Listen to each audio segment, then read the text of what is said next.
ایک دن عشرہ محرم پڑھ رہے تھے اور موضوع تھا جنت کے دروازے، جس طرح ہم اہل بیت کی زندگی کے اصول پہ گفتگو کر رہے ہیں، تو کہتے ہیں میں نے پہلی دن محرم میں یہ پڑھا کہ جنت کے دروازوں میں سے ایک دروازہ روزے داروں کا ہے، فضائل پڑھے روزے داروں کی۔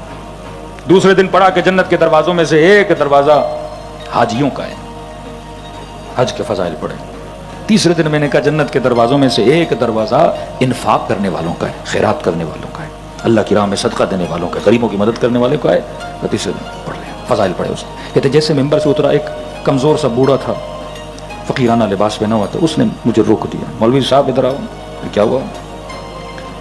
کہ روزے داروں کا دروازہ، حاجیوں کا دروازہ، خیرات کرنے والوں کا دروازہ۔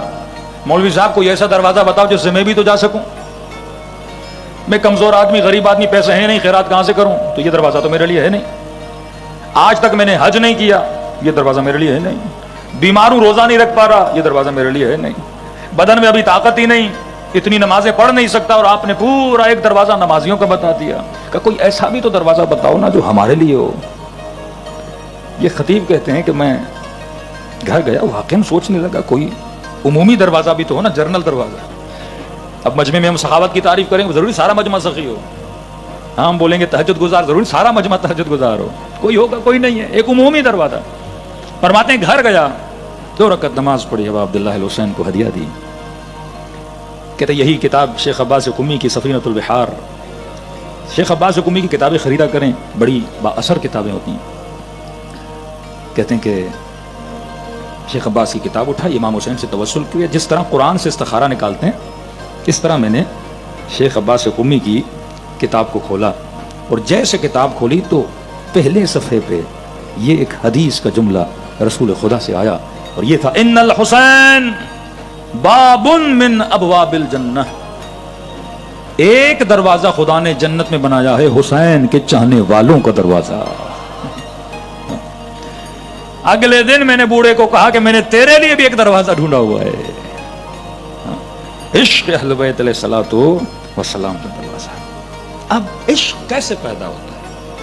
میں نے کہا 3 اہل بیت کی زندگی کے اصول ہیں، معجزات، رہن سہن، اصول زندگی۔ اگر یہ اصول میری زندگی میں آ گئے، پہلا اصول ہم نے بتایا خوف پروردگار عالم۔ خوف پروردگار عالم کی پہلی 5 نشانیاں ماسو فرماتے ہیں۔ پہلی نشانی، جو بندہ اللہ کو ناظر مانے، کل بتایا علانیتوں و سرا، ظاہر میں بھی خفقان میں بھی اللہ کو کیا مانے؟ ناظر مانے۔ جوانوں کو ایک مثال دوں تاکہ اس نظارت کو سمجھ لیں۔ ہم سب خدا کو مانتے ہیں، خدا کے حضور کو نہیں مانتے۔ ہم امام زمانہ کو مانتے ہیں پر حضور امام کو نہیں مانتے، کیونکہ ہمارا وجود مٹیریلسٹ ہے، اللہ نظر نہیں آ رہا تو کیسے مانیں؟ اب تصور کریں آپ کو کسی ایسے گھر کے اندر ڈال دیا جائے 2 مہینے کے لیے، اور بتا دیا جائے اس گھر میں کوئی 36-37 کیمرے لگے ہوئے ہیں، 24 گھنٹہ تمہاری حرکتوں کو ریکارڈ کیا جا رہا ہے اور لائیو کر کے پورے پاکستان کو دکھایا جا رہا ہے۔ خدا کی قسم ان 2 مہینوں میں آپ سے بڑا کوئی متقی نہیں ہوگا۔ پتا ہوگا لوگ دیکھ رہے ہیں، پاکستان دیکھ رہا ہے، تو ہم سے بڑا کوئی بات اقوا نہیں ہوگا۔ یہ ایمان رکھنا، اللہ ناظر ہے، مطلب خدا کا کیمرہ مجھے 24 گھنٹہ دیکھ رہا ہے، گھر کے اندر، گھر کے باہر۔ اس کیمرے پر اگر تیرا ایمان ہو گیا، یہی تقویٰ ہے، یہ خوف خدا کی نشانی ہے۔ میں نے مثال دی تھی، کربلا جا کے متقی بن جائے، مجلس میں آ کے متقی بن جائے، یہ کمال نہیں ہے، اس کیمرے کو مانے۔ دوسری صفت ناظر ماننا۔ دوسری صفت اپنی زندگی میں سب سے زیادہ پرائرٹی کس کی بنائے؟ پروردگار عالم کی۔ اہمیت کس کی؟ رشتہ دار کی، باپ کی، بہن کی، بیٹے کی، عشیرتکم اپنے عشیرے کی، ابناؤکم اپنے بچوں کی۔ فرمایا نہیں، فاسٹ خدا، جو بھی کرو پہلے یہ بولو پہلے میں اللہ کو دیکھوں گا پھر حکم صادر کروں گا۔ کسی ایسی محفل میں نہ جاؤ کہ لوگ خوش ہوں اور لوگوں کی وجہ سے گناہ کرو، ہر وہ کام کرو جس سے تیرا خدا خوش ہو۔ تیسری چیز ایتھیکل ایگریمنٹس۔ اگر معاشرے میں تیرا اخلاق نہیں، اس کا کوئی فائدہ نہیں ہے۔ ہمسائے کے ساتھ اخلاق، بیوی کے ساتھ اخلاق، اپنے کولیگز کے ساتھ اخلاق، یہ چوتھی چیز جو معصومین فرماتے ہیں قرآن کی آیت ہے وَنَهَا النَّفْسَ عَنِ الْهَوَىٰ۔ ہوا مطلب ہوس، ہوس برس کبھی شیعہ نہیں ہوتا۔ یہ نہیں کہا نہا النفس عن الذنب، گناہ سے روکے، نہیں، گناہ تو ویسے ہی نہیں کرتا طریقہ چاہنے والا۔ فرمایا ہوس سے بندہ خود کو روکے۔ حلال کھا رہا ہے پر ہوس باز نہ بنے۔ کھانا کھانا حلال ہے، معصوم فرماتے ہمارا چاہنے والا پیٹو نہیں ہوتا، شکم پرس نہیں ہوتا، اب اللہ نے پیسہ دیا اس کا مطلب یہ تھوڑی ہے کہ تو ڈیلی مثلا ہوٹلنگ کرنا شروع ہو جائے. یہ ہوس ہے. گھر کا کھانا تو مجھے اچھا نہیں لگتا, ڈیلی بیسس پر ہوس باز. بیوی کو کہے شادی میں نے کی اس لیے تاکہ تو ڈیلی مجھے نئی نئی کھانے بنا کر دے. ہوس باز ہے یہ.